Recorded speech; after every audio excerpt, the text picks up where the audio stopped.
Trump campaign is now reaching voters online. You are seeing the President of the United States. Look at the lines.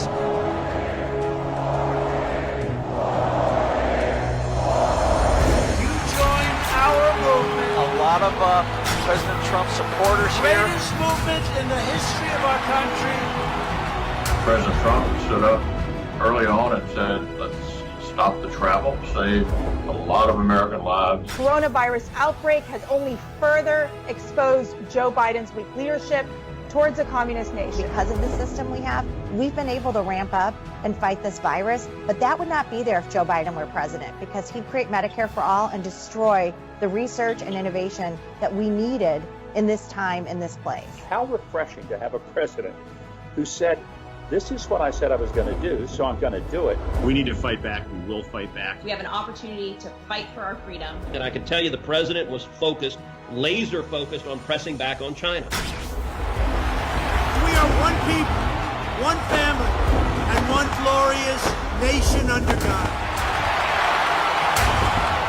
We will make America great again. Welcome to Team Trump Online.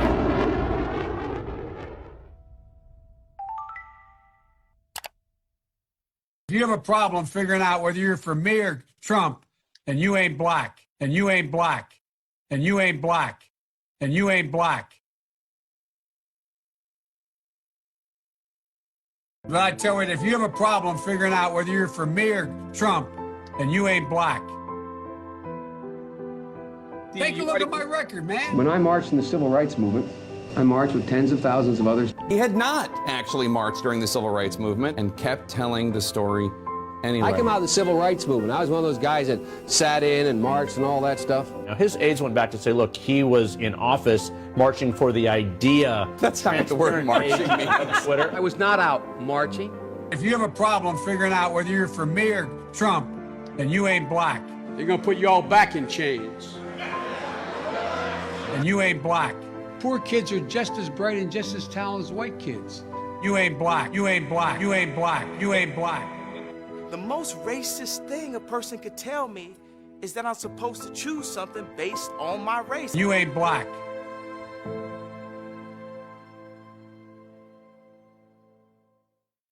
Good evening, everyone, and welcome to Black Voices for Trump Real Talk, exclusively on Team Trump Online. I'm Katrina Pierson, and tonight we are joined by Black Voices for Trump 2020 Advisory Board members T.W. Shannon, former Oklahoma Speaker of the House and current CEO of Chickasaw Community Bank, and Ken Blackwell, former Mayor of Cincinnati and former United States Ambassador to the United Nations Human Rights Commission. Gentlemen, welcome to tonight's program. We have a lot to cover tonight, from President Trump's plan to safely and responsibly reopen the economy to Joe Biden's disastrous and unvetted record of failure. The media won't vet him, so we will. Let's dive right in.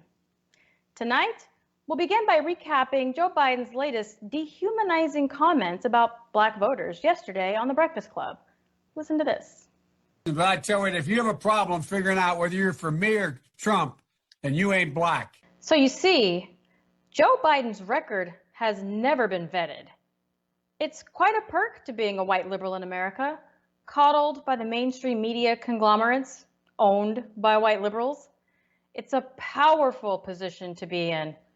Hollywood, also controlled by white liberals, will adore you. They'll even place you on a pop culture pedestal, as long as you do as they say, not as they do. Because power is the ultimate currency. The power to control, manipulate, and punish the masses, all to accumulate more power. But people like Joe Biden just followed the standard blueprint to climb the ladder in society, cozying up to the people who can move them along the ranks, do their bidding just long enough to earn, and then personally benefit financially.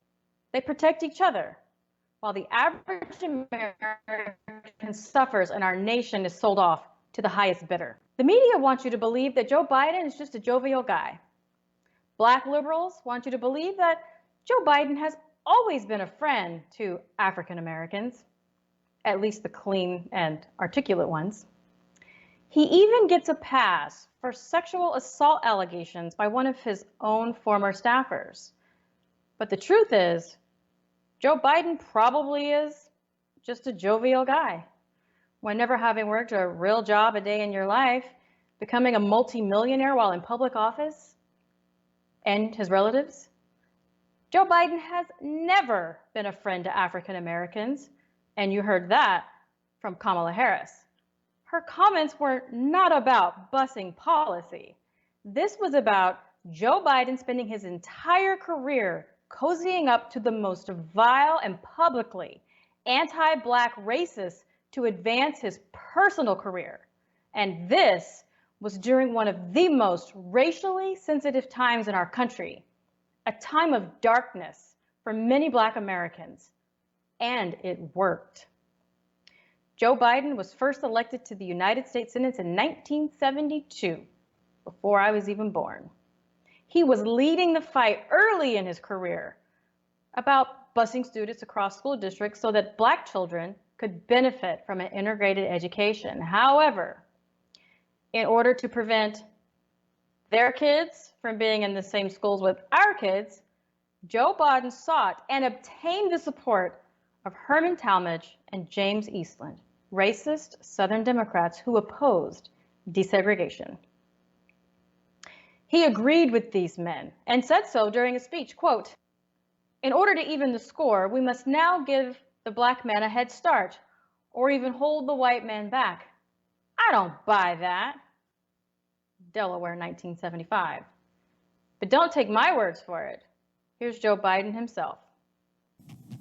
Eastland, Stennis, Thurman, all these men became my friends. He said, "What would Jim Eastland do for you in Delaware?" And I was in a tough re-election. I said, Mr. Chairman, some places you'd help and some places you'd hurt. And he looked at me, all kidding aside, in the Senate dining room with Herman Talmadge sitting there and said, "Well, I'll come to Delaware and campaign for you again, you son, whichever will help you the most." I used to go over after every executive session of the United States Senate Judiciary Committee and go into Jim Eastland's office, which was catty corner, and sit down and he'd allow me to ask him all the dumb questions a young kid would want to ask. Who was the most powerful man you ever met, Senator? What was the most significant thing that ever occurred since you've been here? The Democratic frontrunner, Joe Biden, said something at a fundraiser last night that is, I'm going to call it insensitive. It's much worse than that. I don't know what to call it except stupid. He said, "I was in the caucus with James O. Eastland. He never called me boy. He always called me son." Mr. Biden then brought up a deceased Georgia senator, a guy like Herman Talmadge, one of the meanest guys I ever knew. You go down the list of all these guys. Well, guess what? At least there was some civility. We got things done. Those were two racist members of the United States Senate. Why? I'm told by a couple advisors to the former vice president that he's been urged and asked and cautioned and warned to not use these segregationist senators as examples. It adds to the already sort of high burden he's trying to make to modernize himself, if you will, and then using the word boy. Joe Biden has to be really careful about his memories. If he wants to bring this stuff up, it can cost him a lot. We'll see if he wants to clean it up as he's dealing with some blowback and some deserved blowback, among it the New York City mayor, Bill de Blasio, one of the candidates for president. It's 2019, and Joe Biden is longing for the good old days of civility typified by James Eastland. Eastland thought my multiracial family should be illegal and that whites were entitled to, I'll let you read the rest of the tweet because I'm not going to say it on television, but it's violent acts against African Americans. Eastland, Stennis, Thurman, all these men became my friends. Talmadge was a senator well known as a staunch segregationist who ordered state schools to be closed rather than desegregated. Eastland was a senator who was an avowed white supremacist known as, quote, the voice of the white South, who came to symbolize white resistance to racial integration during the civil rights era and spoke of Black people as, quote, an inferior race. He was also known to refer to Black men as, quote, Boy, this was pointed out by Senator Cory Booker. Booker says Eastland used those words like that and the racist policies that accompanied them to perpetuate white supremacy and strip Black Americans of our very humanity, unquote. And instead of offering a simple apology requested by Booker because Joe Biden praises and defends his racist BFFs, Joe Biden insisted that Booker himself should be the one to apologize because, quote, he knows better. Mayor Bill de Blasio added that it's past time for Biden's apologies. So I'll note, to this day, Joe Biden has not atoned for his involvement with these horrible racists and pivots by touting his fake involvement with the civil rights movement. In 1988, Joe Biden claimed that he had marched in the civil rights movement, but that has since been debunked by the New York Times. And we can't leave out the 1994 crime bill, which was responsible for incentivizing the building of for-profit prisons and the mass incarceration of Black men, also referred to as predators by white liberals. Now here we are in 2020, and one of Joe Biden's primary policy platforms is to place the families of illegal immigrants as a priority over Black families.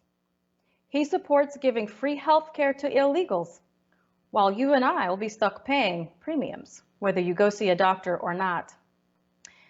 So the question is why? Why would people like Jim Clyburn and Barack Obama choose Biden?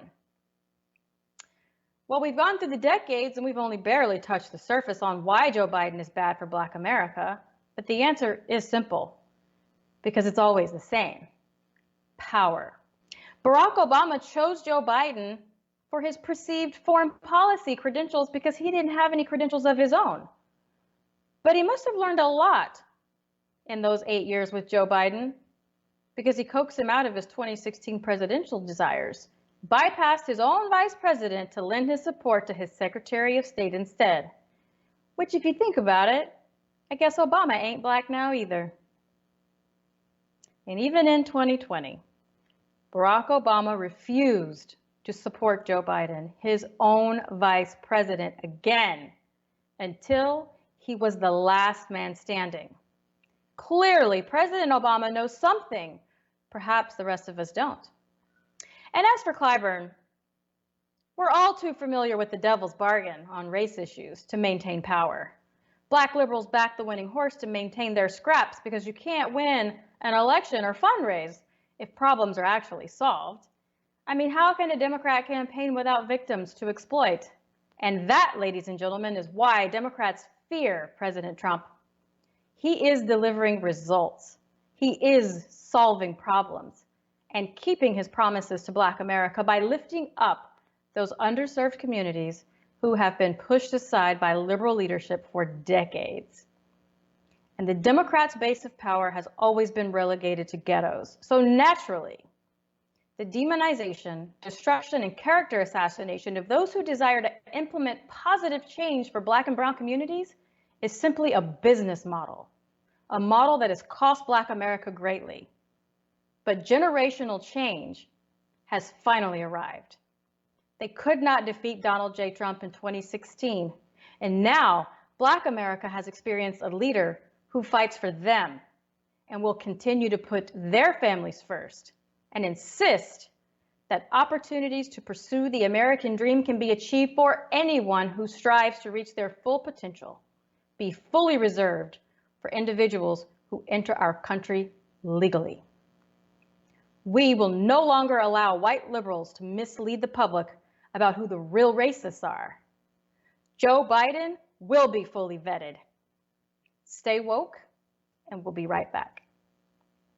If you have a problem figuring out whether you're for me or Trump, then you ain't Black, and you ain't Black, and you ain't Black, and you ain't Black. It was hurtful to hear you talk about the reputations of two United States senators who built their reputations and career on the segregation of race in this country. Hey guys, Cecilia S. Johnson here, and I want to remind you that President Trump has spent the past 3 years fighting for you to make America great again. Thanks to President Trump, criminal justice reform gave nonviolent offenders a second chance at life and the American dream. His policies have created 9,000 opportunity zones that will impact 35 million people in struggling communities. Criminal justice reform gave nonviolent offenders a second chance at life and the American dream. He has given $100 million to HBCUs for scholarships and research. He fights against illegal immigration, a plague that has salvaged the Black community. And he has done all of this for us in less than one term. Imagine what he can achieve with 4 more years.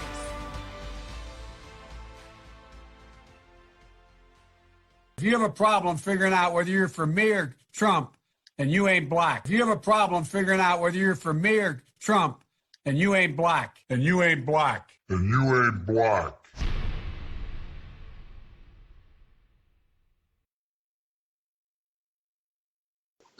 And welcome back to Black Voices for Trump, Real Talk Online. Gentlemen, you just heard my take on this Jim Crow Joe Biden nonsense. And this clip ultimately went viral yesterday morning, not because the media reported on it, but because the Black Twitter sphere lit up across party lines, forcing this response from the Joe Biden campaign. Take a listen. Let me just be really clear.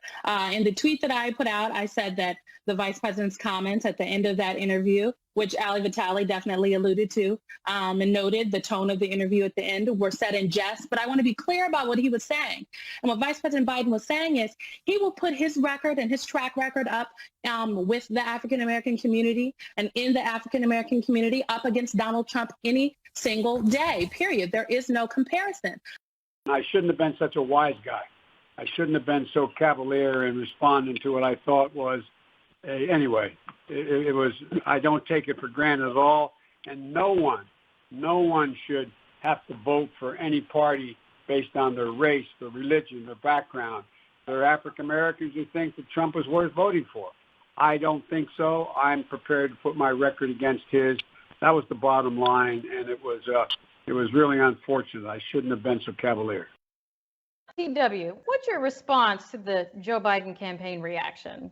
Well, first of all, it is disingenuous to pretend as if Joe Biden has a history or a record even of supporting African-American issues. This is the same guy that once even referred to his running mate, Barack Obama, as being clean and articulate. I mean, it appalls me that somehow, this guy is able to get away with this. But what we know is there exists a real, not only liberal bias, not only is this the height of really, liberal, it's the height of let me start that over. Not only is this the height of really what I would call, liberal privilege, what you see here is a real double standard. What we also know is that the mainstream media is not going to hold Joe Biden accountable for what he said about African Americans. Not only is it offensive to me, it's offensive to my African American children, it's offensive to my entire family, and he should spend the rest of this campaign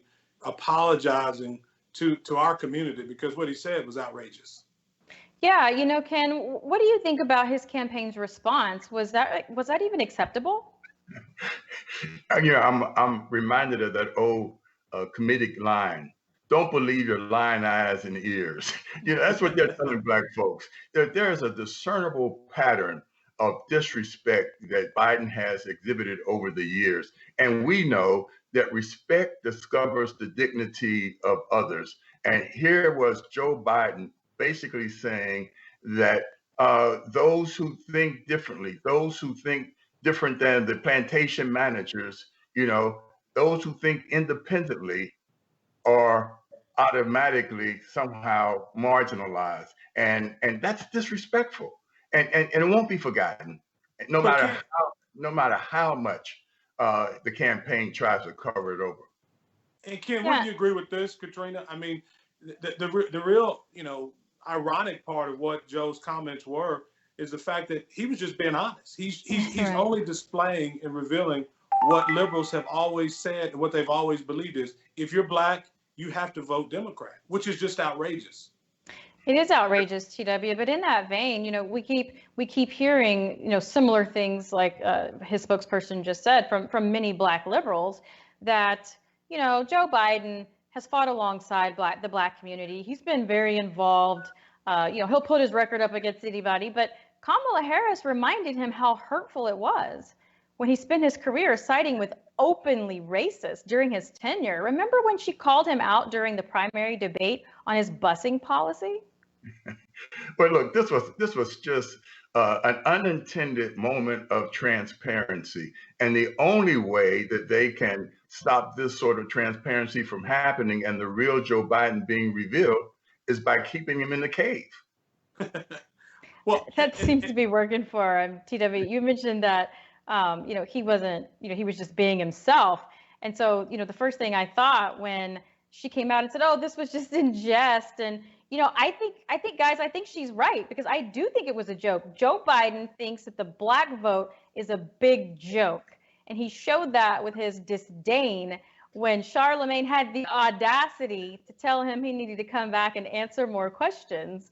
I just think that people should really take a step back and look at that. I mean, TW, you saw the clip. What did you think initially when Joe Biden said, "You ain't black if you don't support me"? I thought what courage it is for him to be honest about what liberals have thought and what we've known to be the truth for a really long time. Joe just finally said it. And my first reaction as a former campaign staffer, having worked for members of Congress myself, I thought, I know the cleanup is going to start. I know there's going to be a huge movement. I'm sure they're already working on who they're going to name, what African American they're going to roll out as a vice presidential running mate. I'm sure that's part of the campaign strategy. But at the end of the day, conversation reveals character. And what we found out is that Joe Biden believes that because of the color of your skin, you have to vote a certain way, which to me flies in the face of everything it means, not only to be an African American, but what it means to be American. And that, Katrina, is why we're seeing the president's numbers continue to rise and have almost doubled since taking office. It's because, President Trump has enacted policies that we know have moved the needle in our community in a positive direction. Absolutely. Ken, do you agree? Do you think now that the cleanup is going to include, identifying more African Americans to get out there, and support Joe Biden? That's going to be the attempt. But let me just say, I continue to say this was pure and simple an assault on the dignity of black folks who think independently and who can see that there's a real contrast between the whole notion of Joe Biden and the left, and that is to expand the welfare state, and President Trump, who has in fact gone all in at building an opportunity society. That's the difference. There is a clash of worldviews, and I think that President Trump and our worldview will win this battle for thinking black folks. I think you might be right. I want to take a minute and show you another clip. I want you to watch this little pattern of Joe Biden's comments and get your reaction.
Now, if the best prediction of someone's future behavior is the pattern from their past behavior, I'm often reminded of President Reagan's quote that freedom is never more than one generation away from extinction. TW, what do you make of those comments that we see from Joe Biden and what that might mean for Black America? Well, again, I think the contrast has become very, very clear and very plain between the candidate that the Democrat Party is espousing and our candidate, President Donald Trump. I mean, there's only one candidate in this race who has moved the needle, whether you're looking at job opportunity, you're looking at household income. Well, the proof is in the pudding, and we've moved the needle. But what we see is, when I hear those comments from Joe Biden, the first thing that comes to my mind is Uncle Joe. The 1950s called, and they want their policy back. I mean, this is 2020, and I can't believe that we have a candidate who thinks in his mind that he is able to define what it means to be Black. When I look at this screen and I look at people like Katrina Pierson and an ambassador here who have made amazing accomplishments both professionally and privately in the private sector. The idea that Joe thinks he can decide what it means to be Black in America, not only is it offensive, I mean, it hurts to think that we're still in that place in America. But the good news is he won't be our president of the United States. That's right. I mean, I think African Americans, I know, are smart enough to see this. This dates back to what we've seen all the time. And, on the Sunday before election, we're all used to candidates rolling in and promising us the moon in our churches. But now we've got a candidate and actually a president who has delivered on those promises. Yeah, Ken. So knowing all of this now, and again, his record has never been vetted. People are finally starting to see who Joe Biden really is. Why do you think it's more critical now more than ever to re-elect President Trump? Because Joe Biden embraces a stale status quo. This president has been a disruptor of a status quo that has not been working. And so we see it in our communities all across the country, and we see it in Black communities and neighborhoods across the country. We see he is a president that is going on record as working for more effective schools. He's in fact got capital coming back into our cities and our neighborhoods. That has resulted in a lift in family income. It's resulted in jobs and the dignity of work, and it's actually, it's reflective of a commitment to making sure that we remain a free and prosperous nation and people. That's why I say it's crazy for the left and for the Democrat Party to believe that the Black community is going to embrace a stale, dysfunctional status quo when they can begin to see that this president has an agenda that has actually brought about meaningful change in their lives. Meaningful change in record time. So let's talk about that for a second. The Black unemployment rate reached historical lows thanks to President Trump's economic policies. There were more Black Americans working more than ever before prior to this artificial interruption of the economy by the coronavirus pandemic. The president knows Americans want to get back to work, and we know that he can take us right back to those record highs in record time because he's done it before. And as of this week, all 50 states are in some phase of reopening their economies under the administration's backed guidelines. And Ken, you're a member of the Committee to Unleash Prosperity and recently tweeted a video about how President Trump will lead Americans in defeating the false prophets of gloom and doom like Joe Biden. Why are the Democrats so bad at creating opportunity and prosperity? And why is Joe Biden in particular such a hopeless and uninspiring candidate? Because Biden and the Democrats have embraced a government-centric model that basically is dependent upon the redistribution of a slow-growing economy. President Trump understands that what we need is more capital infusion in our cities, in our country, and that's why he's led the way when he redirected about $3 trillion that were offshore by cutting red tape and by cutting taxes. He, in fact, got that capital coming back not only to our country, but to our neighborhoods through opportunity zones and other policies. So a clear choice. You know, this is a president that paints in bold colors, and he said it early on. You know, what do you have to lose? Give me a chance. Yeah. And this president has stood and stayed in there, not just during campaign season, but over the last 3.5, almost 4 years now. He's making a difference, and he will lead us on a snapback because he laid a great foundation. In January, we had the strongest economy in the world, and that's why bouncing back is going to be a V shape, not a U shape. Yeah, TW, if you think about it, you know, could you imagine had we not had President Trump, who built this amazing buffer in our economy once this happened? I mean, it's frightening to think of where we would be right now if not for President Trump, you know, in this first term. And you're the CEO of a community bank, and you guys are one of the first to step up to successfully partner to help with the Paycheck Protection Program to help minority-owned businesses. And we know these funds have saved small businesses and mid-sized businesses that otherwise may not even exist today. So being on the front lines and supporting these rescue efforts, what has been your personal experience during this time? Because there's a lot of people who don't really understand the process, how it works. And in your opinion, how has it helped? Well, Katrina, I'm absolutely convinced when the history books are written, we'll learn this moment in history and recognize really the great contribution that the leadership of Donald Trump and the administration made, and not just saving jobs for all of America, but particularly in Black America. You know, Ken mentioned, you know, the influence and the power of capital. And one of the things I know to my heart that we've always led on when I was in the legislature and even now at the bank where I'm CEO is capital is a coward.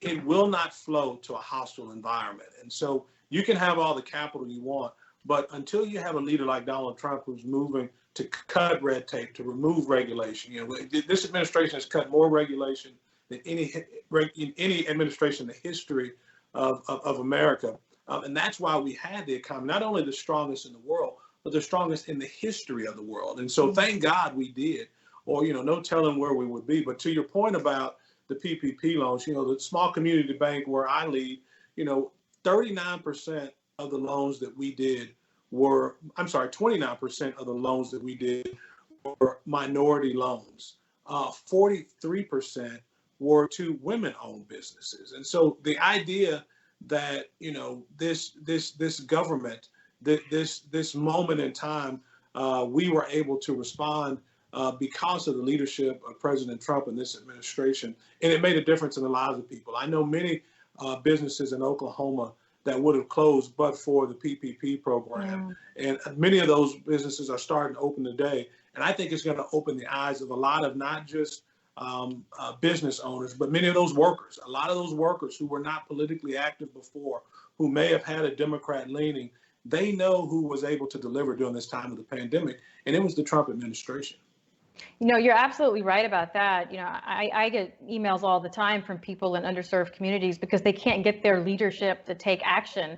Right. And it's very disheartening. So I hope they are paying attention to who's actually trying to help and who's actually trying to hurt. Katrina, the president has taken a real balanced approach, as you both have said. He has seen this not only as a public health challenge, he's understood that this is also an economic challenge. And he knows that there's economic misery and there's a spike up in the overall misery index if, in fact, we don't get this economy opened up again. And so what he's protecting against is this push to create bigger and bigger government and increase dependency on government and the creation of incentives that work against work. Look, I remember in 2016, in a conversation with the president, we reached a common agreement. He was the then candidate. And that is that America was rapidly becoming a country where earning money didn't entitle you to it, but wanting money did. And he said, we have to turn that on its head, and we have to bring back a respect for the dignity of work. But the only way to do that is to make sure that we create jobs. And the only way you can create jobs is to make sure that we have environmental safety or infrastructure and capital. And he's done that. And leaders at the local level who can get on that Trump train will, in fact, serve their people. Well, You know, it's been my contrast experience. that, The president's usually right on that. Go ahead, TW. No, I'm sorry. I was just going to say, and contrast that with what you're hearing from the left. I mean, what we all know is, and what President Trump knew intuitively, even before he ran for office in the private sector solely, what he knew is the best social program in the world is a good paying job. And that works not just in the greater America, but that works for Black America, Hispanic America, whatever hyphenated America you want to call it. A good paying job is what matters. And that's what's going to pull us out of this pandemic health crisis that we're in now. It's not super social programs that hand out money to keep people from working. It's not social programs that disincentivize people from working. It's going to be the private sector that pulls us out of this. We know that, and I'm glad that we have a leader who knows that as well. Well, yeah, and I think to the point of the election, I mean, Joe Biden is the complete opposite of everything that the president not only has done, but wants to do. And let's just take the pandemic, for example. You know, this coronavirus came from China, and China hid information. And this has really highlighted their predatory trade behavior as well as theft of intellectual property. These are all of the things that President Trump warned about for years, even as a candidate in 2016. But we also know how the Chinese Communist Party puts minorities in so-called re-education camps.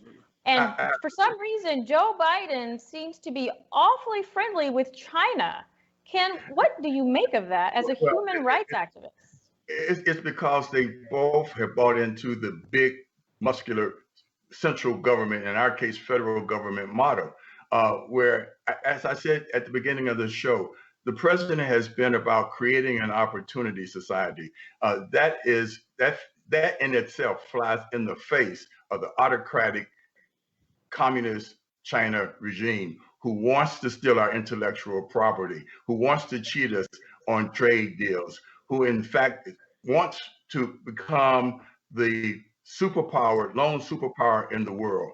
This president has said, not on my watch. That's why he'll win 4 more years, because people understand that he's had the courage to take on this menace.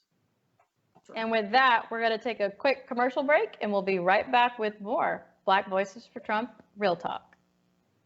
Mass incarceration has put hundreds of thousands behind bars for minor offenses. Joe Biden wrote those laws. Every major crime bill that's come out of this Congress has had the name Joe Biden on that bill. We do everything but hang people for jaywalking in this bill. Joe Biden's policies destroyed millions of Black lives. Joe Biden may not remember, but we do.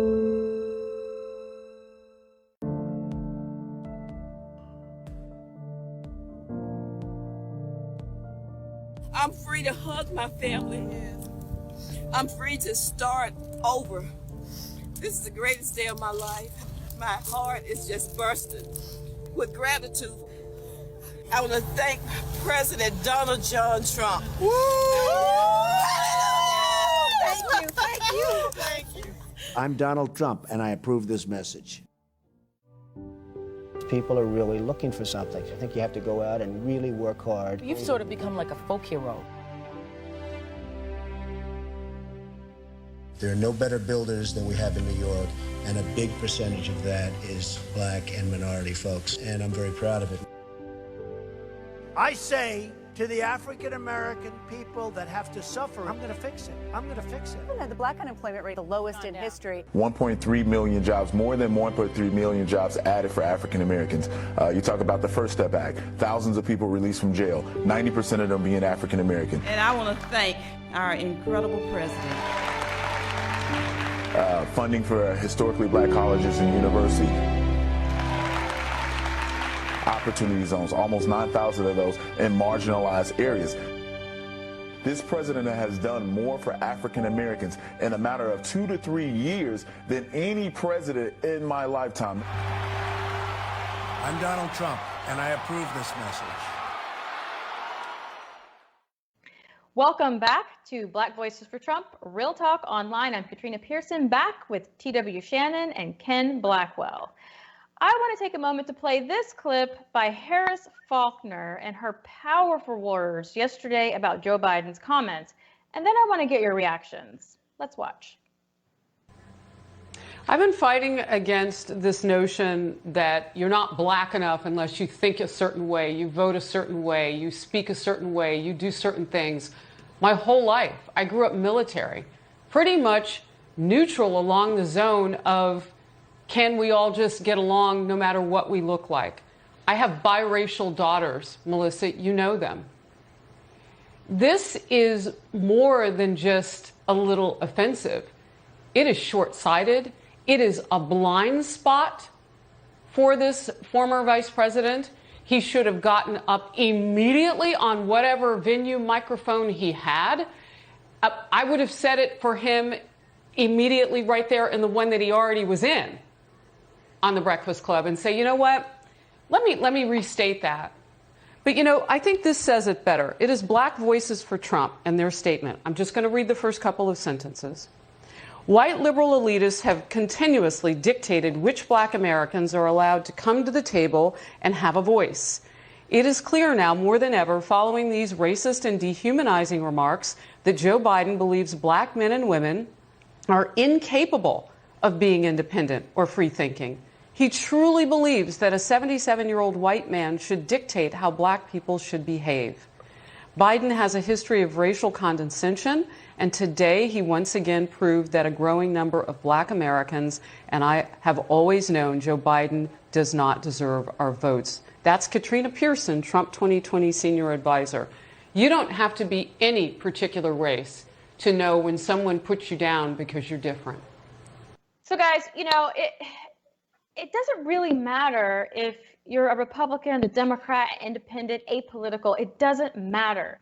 If you are black, you experience the black experience, and no one, not even Jim Crow Joe Biden, can take that away. So as black men, why don't you take this opportunity to share with the audience a little bit about your black experience? I mean, I know you're no longer black as of yesterday, but I would really like for people to hear, because there are very different worldviews and cultural influences that, you know, we deal with throughout our journey that, you know, elitist white liberals, Joe Biden, don't. Ken, tell us how you've managed to survive without the white liberals making all of your decisions for you.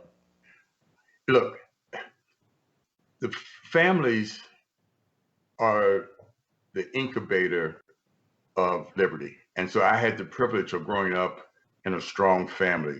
When my dad came back from World War II, there was a housing shortage. There was still vestiges of segregation in Cincinnati. So we lived the first part of my early childhood in public housing. But my dad worked his way out of public housing and into market housing, but he never owned his own home. But he, in fact, instilled in my brother and I the willingness to work hard and to own our own home. And we were able to do it. I became mayor that was and ran City Hall. That was just about a half mile from the public housing community in which my early childhood took place. But I'll tell you, it was something that most folks don't understand. And that was, my dad taught us not only to work hard, but to take risks. And so in 1990, I took a second mortgage, my wife and I, now of 52 years, we took a second mortgage out on our home, and we joined a small group of 4 other African Americans, and we bought a radio station. That radio station grew from 1 radio station to 22 radio stations, and we were able to sell those 22 radio stations to Kathy Hughes and Radio 1. But more importantly, we created jobs. We, in fact, provided hope to families and a track to education for other Black folks to educate their kids. So that's my experience, and I don't need Joe Biden to tell me that I'm not Black. You know, I've lived the Black experience, and I'm proud of it. But the Federation of Colored Women's Clubs had this motto: lifting as we climb, and I've always tried to lift as I climb. You know, I think that's been a big difference in, Black liberals and Black conservatives. And it's quite obvious, particularly if you're younger in the political field trying to find your way. You learn that very quickly. T.W. Harris's comments really struck home with me because I have a Black son. Our lives are very different than everybody else's lives. And, a lot of people like to pretend that everything's the same, and it's just simply not. So to hear somebody like Joe Biden strip away our Blackness as if we didn't have the same struggles and we don't have to deal with the same fears that other Black people do. It's so dehumanizing and it's so condescending, and it was so infuriating to me. We all took to Twitter yesterday and made our comments. And so I'm glad that we're having the show today. But being that you were the first Black speaker of the House of the state of Oklahoma, and currently a CEO of a community bank, tell our viewers about your experience of being Black, even though Joe Biden has told you that you aren't, or you ain't. I'm happy to talk about what it means to be Black in America any day of the week, but I refuse to allow a guy like Joe Biden, who has stood with segregationists for generations and now feels that he, at the height of his liberal privilege, has the opportunity to tell me and define who I am and what I should be. I mean, that I reject, in full. But I will tell you, my experience as an African American, growing up with two wonderful parents. My parents were married over 40 years. My mother just passed away this year. And, I always tell people I didn't receive my conservative values from listening to Joe Biden or going to college or listening to the Hollywood mainstream media. I got them right in the African American Bethlehem Baptist Church, the little ladies there and the men there, where we had strong families. We had people that, believed in the dignity of hard work and knew that, that it's not a government handout that's going to make a difference in your life. That's where I got my conservative values. And so when I ran for office at the age of 28, ran for the Oklahoma legislature and was elected when I was 33, I didn't win because I was African American. I didn't win because of my Native American heritage. I won because I was the candidate that was willing to get up early and stay up later and outwork everybody else. And that's not just a unique in a political sphere. That works across the board in the private sector, in the public sector. And that's really what the African American experience is about. And that's something that I think Beijing Biden should spend some more time learning after he apologizes for the harmful comments that he made.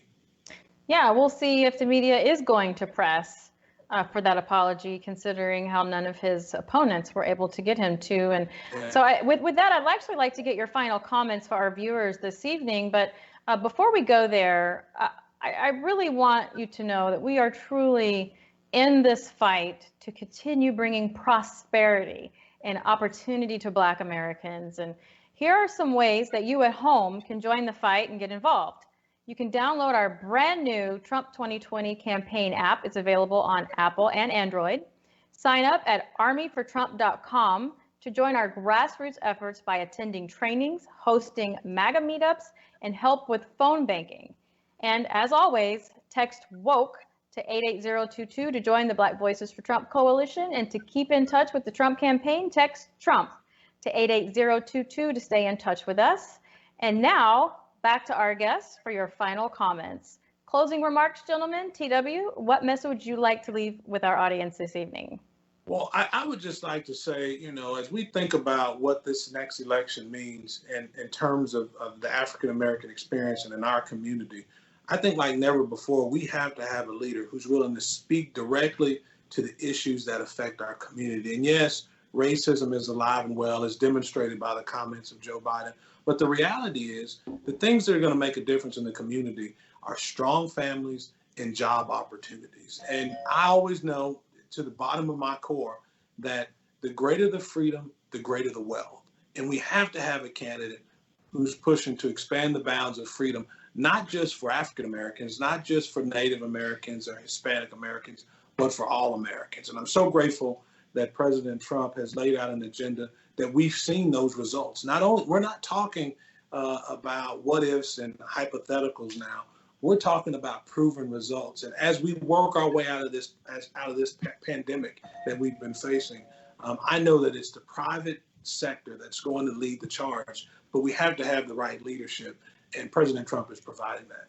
Yeah, you know, those are great remarks, TW. Thank you. I'm sure our viewers really appreciate that and your stories that you've shared tonight. And Ken, what are your final thoughts for our viewers this evening? I grew up again in a family that was organized around 3 books. Those books were the date book, the checkbook, and the good book. The date book told us how we spend our time and with whom we spend it. And the checkbook, no matter how meager our resources, how we spent our resources reflected our values. But the Bible taught us to choose the path of conviction over the path of convenience. Let me just tell you, if you're for religious liberty, you're for Donald Trump. If you're for economic prosperity and opportunity, you're for Donald Trump. And now we come to the big book. How do we organize our time and who do we spend our time with? We need to get our voters out to the polls. That is what matters in November. We have every reason to make the right choice and to give it 110% effort. I saw the movement stop. Are we done? Yep. Okay, good, because they were screaming. All right. Well, thank you so much, Ken, and thank you. You've been someone that I've admired for a very long time, one of the trailblazers for people like TW and myself. So thank you both for joining us this evening, and thank you to everyone at home for tuning in tonight. Team Trump Online is on 7 nights a week, so check our online schedule for the next Black Voices for Trump Real Talk Online. And until then, stay safe, stay healthy, and we'll see you next time.